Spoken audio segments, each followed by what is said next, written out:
안녕하세요, 역사돋보기입니다. 지피지기, 나를 알고 적을 알아라. 우리 한국사 속 여러 전쟁들 가운데 가장 큰 전쟁 중 하나였던 임진왜란. 공격하는 일본군의 부대와 경로를 보면 임진왜란이 더 새롭게 보이실 수 있을 겁니다. 그래서 임진왜란 당시 일본군의 구성을 한 부대씩 나누어 설명을 들어볼까 하는데요. 이번에 다룰 인물은 제1군 대장 고니시 유키나가와 제2군 대장 가토 기요마사, 제3군 대장 구로다 나가마사에 이어 임진왜란 당시 일본군 제4군을 이끌었던 모리 카츠노부와 제5군을 이끌었던 후쿠시마 마사노리입니다. 일본사를 조금 아시는 분이시라면 모리 가문? 오다 노부나가가 미처 제압하지 못하고 도요토미 히데요시가 거의 마지막에 제패했던 서쪽 지방의 대다이모 주고쿠 지방을 주름잡았던 그 명문 가문 모리 가문? 싶으시겠지만 모리 카츠노부는 그 모리 가문과는 아무런 연관이 없는 그저 도요토미 히데요시의 가신이었습니다. 모리 카츠노부는 오다 노부나가, 도요토미 히데요시와 같은 고향인 오와리 출신으로 다만 모리 카츠노부의 출신이나 가문에 대해서는 자세한 기록들이 많지 않습니다. 오다 노부나가와 도요토미 히데요시와 같은 고향 사람이니 일찍이 두 사람을 모셨던 가신이 아니었을까 추정한답니다. 처음엔 오다 노부나가를 모시다가 나중에 도요토미 히데요시로 갈아탄 거겠죠? 원래 모리 카츠노부가 사용했던 이 모리 가문은 수풀림자의 일본어였습니다. 다만 도요토미 히데요시가 권력을 강화하는 과정에서 자신의 가신들에게도 정치 사회적 입지를 높여주고자 모리 카츠노부에게 우리가 잘 알고 있는 대다이묘 가문의 모리와 같은 한자의 털 모자를 쓰도록 해주었죠. 모리 카츠노부도 도요토미 히데요시의 일본 전국 통일 전쟁에 참여하며 공을 세우기도 했습니다. 일본 전국 통일 후 도요토미 히데요시는 모리 카츠노부에게 후쿠오카 동쪽 지역에 지금의 기타큐슈의 영지를 주어 그곳의 다이묘로 삼았죠. 도요토미 히데요시가 임진왜란을 일으키자 모리 카츠노부는 14,000명의 제4군을 담당하게 됩니다. 고니시의 제1군이 부산을 점령한 뒤 가토의 제2군, 구로다의 제3군의 뒤를 이어 부산에 상륙해 모리 카츠노부의 제4군도 북상합니다. 모리 카츠노부는 구로다의 제3군과 거의 동일하게 부산에 상륙했는데요. 구로다의 제3군과 연합해 김해를 함락시킨 뒤 한양까지 진격하죠. 모리 카츠노부의 제4군은 한양으로 바로 가지 않고 고니시 제1군이 평안도를, 가토의 제2군이 함경도를, 구로다의 제3군이 황해도를 진격할 때 모리 카츠노부의 제4군은 강원도로 향했습니다. 모리 카츠노부의 제4군이 강원도에서 정확히 어떤 전투를 벌였는지는 잘 전해지지 않습니다. 강원도는 임진왜란 당시 상대적으로 의병들이 잘 나타나지 않은 지역이기도 했습니다. 아마 모리 카츠노부 제4군의 역할은 함경도로 올라간 가토 기요마사를 후방에서 지원하는 목적이 컸을 것으로 보는데 임진왜란 당시 강원도에서는 격전이 크게 일어나지 않아서인지 임진왜란 당시 모리 카츠노부의 역할도 크게 알려지지는 않았습니다. 모리 카츠노부의 제4군 중 그 주력 부대는 가고시마의 다이묘 집안이었던 시마즈 가문의 부대였습니다. 제4군 내에서 시마즈 부대를 이끌던 당주는 시마즈 요시히로였는데요. 모리 카츠노부의 제4군은 시마즈 요시히로가 모든 걸 이끌었다고 해도 과언이 아니었습니다. 휴전 협상이 체결됐듯 제4군은 부산의 기장으로 내려가 임랑포 외성을 쌓았습니다. 휴전이 결렬되고 정유재란이 터졌을 때 제1군 고니시와 함께 모리 카츠노부의 제4군도 호남 지역으로 진출해 남원 전투에서 승리하고는 대량 학살을 자행했죠. 이때도 역시 제4군에서 가장 악명 높았던 게 시마즈 요시히로였습니다. 시마즈 요시히로는 특히 조선의 도자 문화에 관심이 많아 조선의 도공들이란 도공들은 다 데려와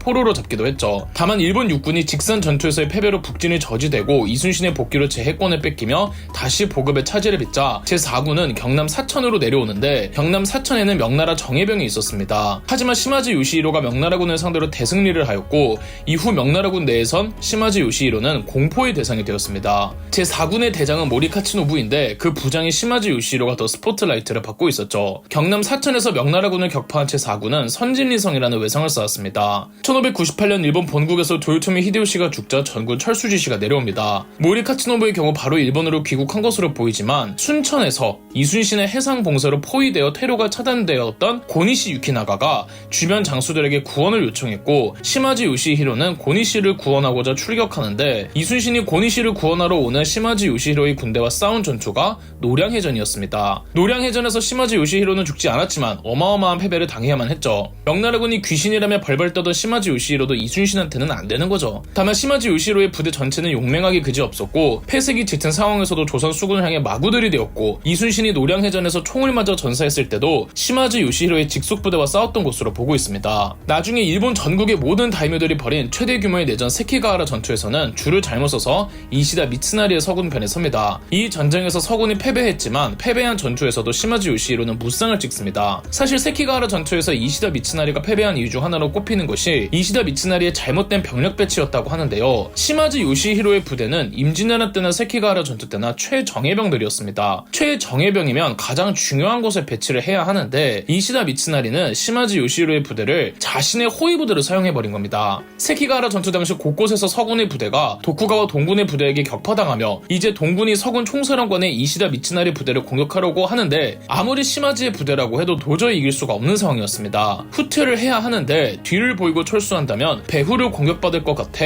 시마즈 요시히로는 아예 동군의 진영을 정면으로 돌파해 가로질러 철수하는 이른바 시마즈의 퇴각 전술을 펼칩니다. 시마즈 요시히로의 시마즈 퇴각은 이후로도 세키가하라 전투의 최대 명장면 중 하나로 거론되곤 합니다. 나중에 전쟁에서 승리한 도쿠가와 이에야스조차 시마즈 요시히로와는 전면전을 피하고 시마즈 요시히로가 당주에서 물러나는 조건으로 화해를 제안했던 걸 보면 시마즈 요시히로의 부대가 얼마나 강력했는지 생각해볼 수 있겠죠. 어찌 보면 임진왜란 때 우리 입장에서 가장 위험했던 장수는 제4군 소속의 시마즈 요시히로였을지 모릅니다.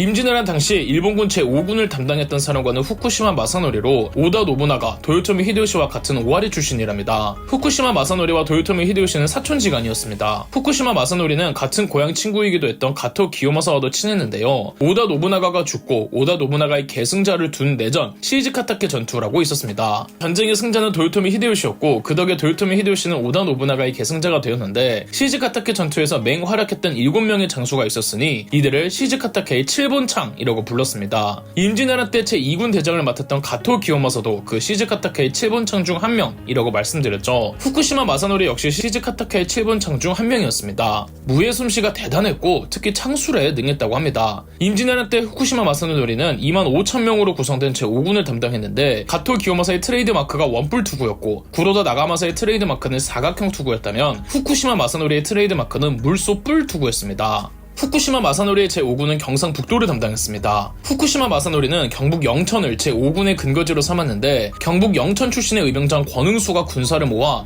영천성을 공격, 후쿠시마 마사노리는 영천성을 빼앗겨버렸죠. 영천성 전투 이외에 후쿠시마 마사노리가 지휘했던 전투는 별로 없습니다. 정유재란 때도 후쿠시마 마사노리는 조선 침공에 참여하지 않았죠. 시즈카타케의 7본창이자 임진왜란 당시 각 군의 대장들 가운데서도 가장 용맹했다고 하지만 왜 별달리 뭘 하지는 않았는지 알 수는 없습니다. 그럼에도 경북 지역에서는 우리 조선인들을 상대로 잔혹한 짓을 많이 일삼긴 했습니다. 가토 기요마사나 구로다 나가마사만큼이나 사무라이 정신에 투철했던 후쿠시마 마사노리도 도요토미 히데요시의 가신 중 임진왜란 때 보급 참모 역할을 했던 이시다 미츠나리를 탐탁치 않아 했습니다. 명나라 측 기록에서도 구로다 나가마사뿐 아니라 일본의 여러 무장들이 이시다 미츠나리의 병참 및 보급 일처리에 불만이 많았다고 하죠. 임진왜란이 끝나고 이시다 미츠나리가 도요토미 히데요시의 후계자를 자처하자 절친이었던 가토 기요마사와 함께 이시다 미츠나리를 부정하고 도쿠가와 이에야스 편에 섭니다. 이때 도쿠가와 이에야스도 도요토미 히데요시의 아들이었던 도요토미 히데요리의 후견인을 자처했기 때문에 도요토미 히데요시에게 충성심이 높았던 가토 기요마사, 구로다 나가마사, 후쿠시마 마사노리 모두 도쿠가와 편에 섰던 거죠. 그렇게 세키가하라 전투에서 승리하여 이시다 미츠나리 세력을 토벌합니다. 하지만 이후 쇼군이 된 도쿠가와 이에야스는 도요토미 히데요리를 적으로 간주했고 후쿠시마 마사노리는 강제로 도쿠가와 이에야스에게 휘말려 도요토미 히데요리 토벌 전에 군대를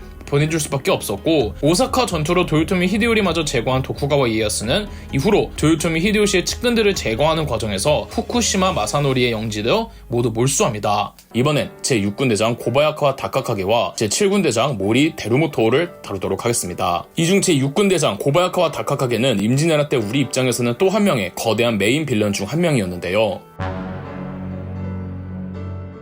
고바야카와 다카카게는 본디 주고쿠 지방을 주름잡던 대다이묘 집안 모리 가문이었습니다. 하지만 고바야카와 가문에 입양되어 대를 이으면서 고바야카와 성씨를 사용하였죠. 도요토미 히데요시의 전국 통일전쟁 때 모리 가문이 도요토미 히데요시에게 협조하기로 하면서 고바야카와 가문도 함께 도요토미 히데요시의 전쟁에 합류했습니다. 이때 고바야카와 다카카게는 시코쿠 섬 정벌과 규슈 섬 정벌에 공을 세웠고 임진왜란 때는 15,700여 명의 제6군을 통솔하였습니다. 고바야카와 다카카게의 제6군은 전라도를 담당하는 부대였습니다. 그런데 전쟁이 시작되고 얼마 안 있어 전라도 남해안의 이순신이 일본 수군을 박살내며 재해권을 장악합니다. 일본 육군의 보급을 담당해야 하는 일본 수군이 임무를 수행하지 못하자 일본 육군 전체가 휘청거리며 더 이상의 진군이 힘들어지는데요. 이 모든 게 이순신의 조선 수군 때문이라고 여긴 도요토미 히데요시는 전라도를 담당하던 고바야카와 다카카게의 제6군에게 육로로 전라도 남해안으로 내려가 이순신 진영의 배후를 공격하도록 했습니다. 고바야카와 다카카게는 전라도의 전주성을 먼저 목표로 군대를 둘로 나누어 전주성으로 진격했습니다.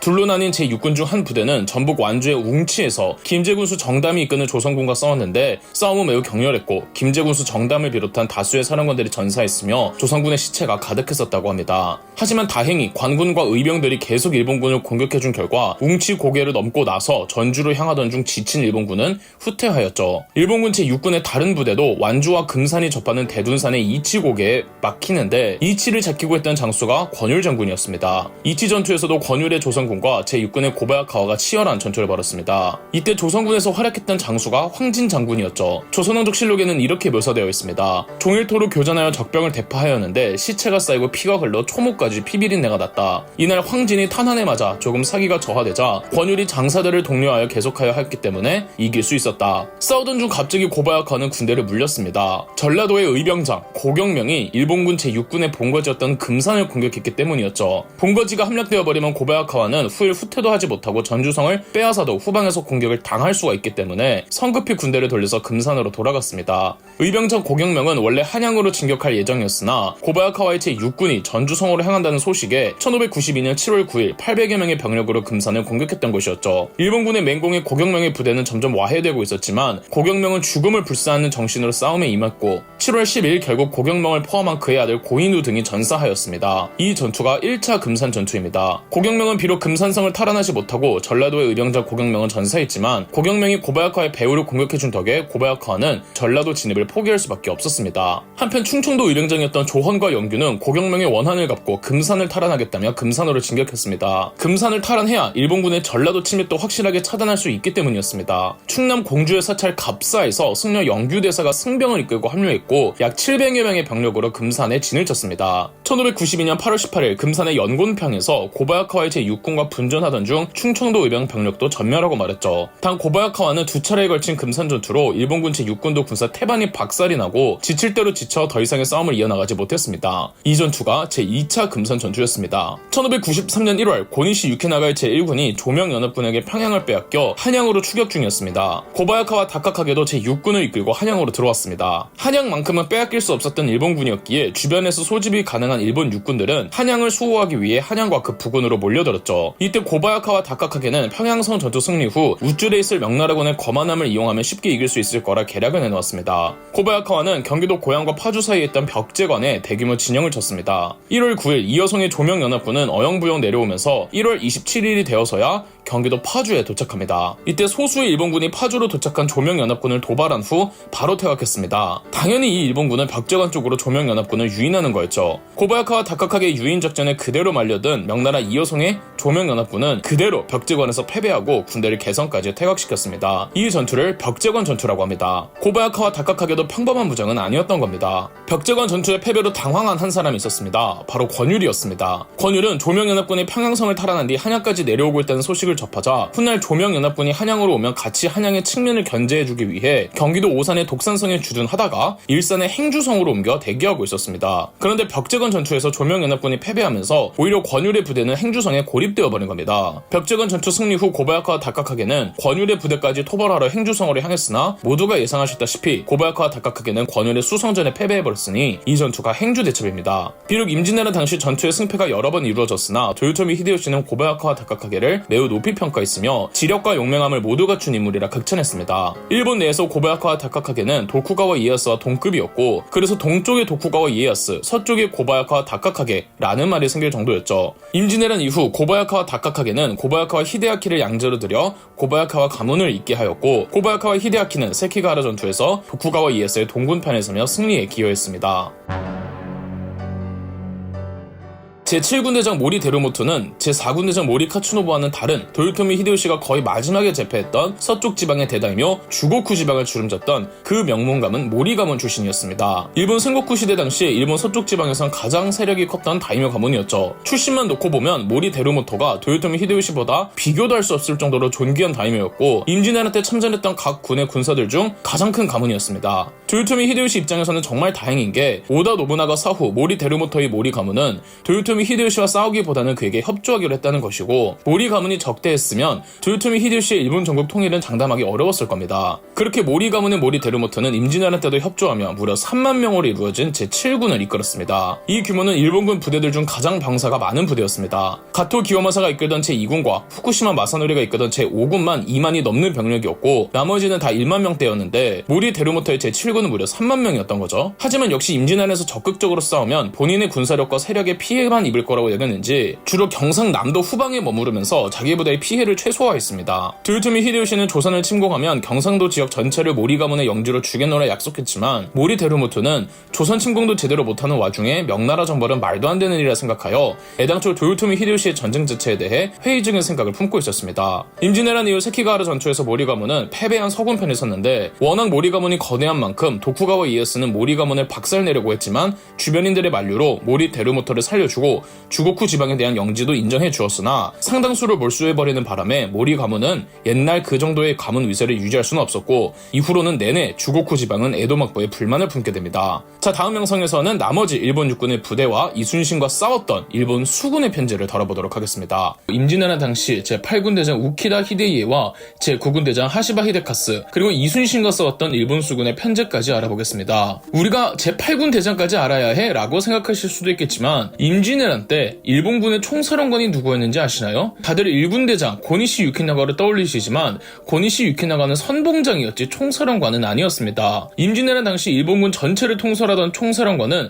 제8군 대장이었던 우키다 히데이에였습니다. 제8군 대장 우키다 히데이에는 임진왜란 당시 일본 육군의 9개의 부대를 통솔하던 대장들 중 최연소 대장이었습니다. 우키다 히데이에가 생소하실 수도 있을 것 같은데 나름 임진왜란 때 파병된 일본군의 총사령관이기도 했습니다. 우키다 가문은 나름 유력 다이묘 집안이었습니다. 우키다 히데이에의 아버지가 오다 노부나가의 가신이었으며 같은 노부나가의 가신으로 도요토미 히데요시와 친했다고 합니다. 우키다 히데이에의 아버지가 죽을 때 도요토미 히데요시에게 자기 아들을 잘 부탁한다고 특별히 부탁했는데 우키다 가문을 완벽한 우방 세력으로 만들 수 있다고 여긴 도요토미 히데요시는 우키다 히데이에를 양자로 삼았죠. 도요토미 히데요시는 우키다 히데이에를 사적으로도 굉장히 아꼈고 만약 임진왜란을 통해 조선과 명나라를 정벌하면 조선과 명나라 점령에 대한 영지를 우키다 히데이에에게 맡길 생각까지 하고 있었죠. 더군다나 다른 사람은 몰라도 우키다 히데이에는 도요토미 히데요시의 최측근 중 한 명이었고 또 나이가 어렸기에 총사령관직을 믿고 맡길 수도 있었던 겁니다. 노련한 다이묘에게 총사령관을 맡기면 도요토미 히데요시의 말을 제대로 안 들을 수도 있잖아요. 이런 설계를 하고 있던 도요토미 히데요시는 임진왜란 때 우키다 히데이에게 총사령관직을 맡기고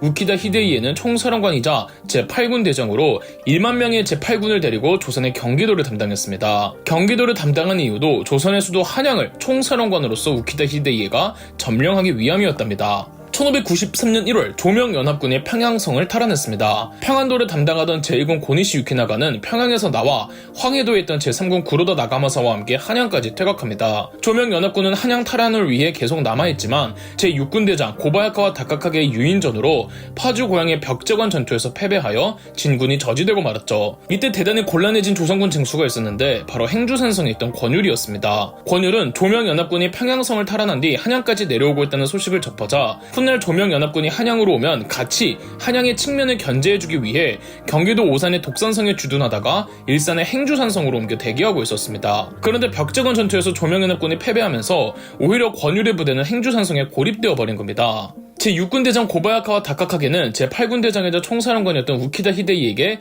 행주산성을 공격하자고 제안했고 총사령관 우키다 히데이에는 제1군, 제3군, 제6군, 제8군을 데리고 행주산성으로 향했습니다. 총 병력은 무려 3만 명, 행주산성에 있던 권율의 조선군은 2,300명이 고작이었습니다. 2월 12일 새벽부터 한날 저간 행주산성에서 전투가 시작되었습니다. 2,300대 3만, 단 하루 동안 일본군은 총 7번을 공격했습니다. 일본군은 조총과 불화살로 성을 공격했으나 조선군은 각종 화포와 전투와 비격 진천례로 대응했습니다. 병력의 차이는 일본군이 압도적이었지만 화력의 차이는 조선군이 압도적이었습니다. 특히 활약한 조선의 무기가 천자총통이라고 조선의 화포들 중 가장 거대해서 위력이 가장 큰 화포였죠. 6번째 공격 때부터 일본군은 성에 취약한 쪽을 집중 공세했습니다. 해당 구역은 승병들, 즉 승려들이 자발적으로 조직한 군대가 목숨을 걸고 방어해냈습니다. 화살이 다 떨어지자 성 안의 부녀자들도 총동원되어 각자의 치마에 돌을 날랐습니다. 화살이 다 떨어진 건 팩트이지만 당시 행주산성 인근엔 민가가 없어서 부녀자와 민간인들이 전투에 참여했다는 내용은 아직 검증이 필요한 부분이긴 합니다. 7번째 공격에서는 그 취약한 구역이 결국 무너졌습니다. 소식을 들은 권율은 모든 병력을 무너진 곳에 집중시키고 그때부터는 백병전을 감행했습니다. 백병전은 패싸움이나 다름없었는데 패싸움에선 당연히 수가 많은 쪽이 유리합니다. 하지만 조선군의 공격은 매서웠고 여기에 충청도 병력이 무기들을 보충해주러 오자 더 이상의 병력 손실을 볼 수 없었던 우키다 히데이에는 퇴각 명령을 내렸습니다. 총사령관 우키다를 포함해 수많은 일본의 장성급 장수들이 부상하려고 돌아갔습니다.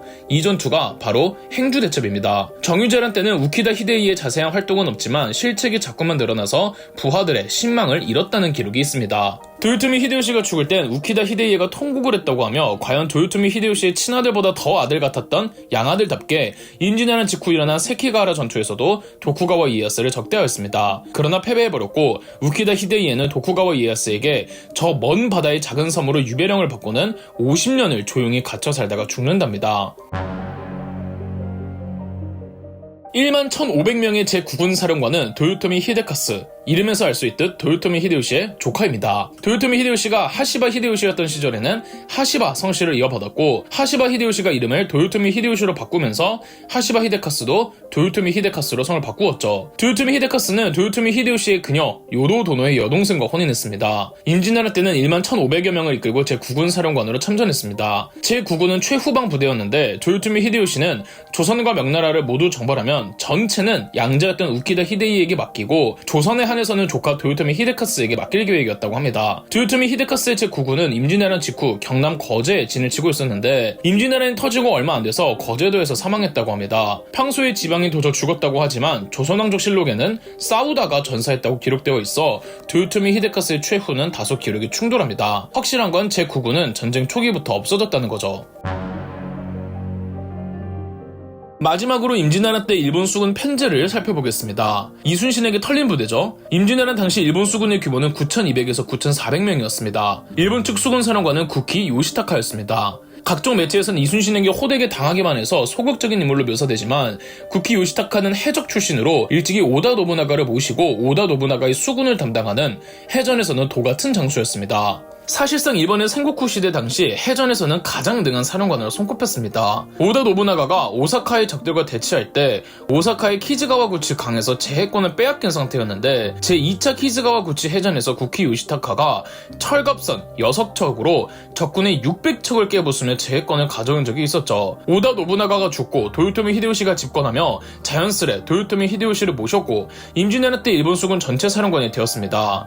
이런 유능한 구키 요시타카가 맥을 못 추린 장수가 이순신이었죠. 다만 구키 요시타카는 이순신을 상대할 수 있는 유일한 방법을 생각해냅니다. 한산도 대첩 이후 이순신이 이끄는 조선 순에게 제대로 큰 피해를 입은 구키 요시타카는 계속 이순신과 싸워봤자 병력 손실만 나니 아예 싸우지 않고 부산포에 눌러 앉아버린 건데요.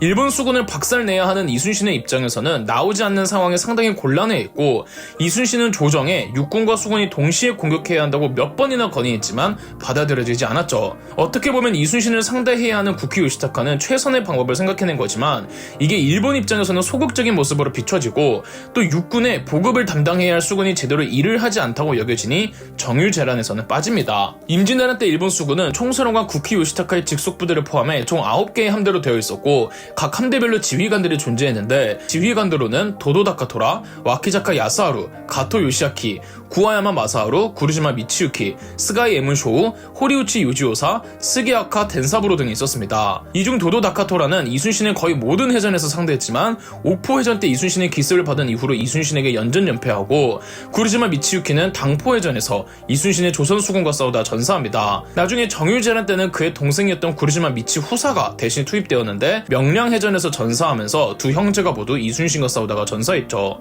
와키자카 야스하루는 수군 지휘관이었지만 이순신이 투입되기 전까지는 박살난 조선 수군을 얕잡아보며 육군으로 투입되었습니다. 옥포 해전, 사천 해전 등 일본 수군이 연패했다는 소식에 뒤에 다시 수군으로 복귀하여 와키자카 야스하루는 단독으로 이순신에게 덤비려고 하다가 한산도 대첩에서 제대로 깨지죠. 전쟁에서 바다를 담당하는 수군 혹은 해군은 보급을 담당하는 역할을 합니다. 그래서 제해권을 쥔 쪽이 보급이 원활하기 때문에 본 전투가 벌어지는 육군에게 결정적인 기여를 하죠. 조선 정발에 대해서는 속전속결을 원했던 도요토미 히데요시였지만 전쟁이 장기화된 건 일본 수군이 조선 수군에게 막히면서 주요 보급 루트인 제해권을 완전하게 빼앗겼기 때문입니다. 이처럼 임진왜란 때 이순신의 역할이 아주 중요했던 겁니다. 그럼 역사 돋보기였습니다.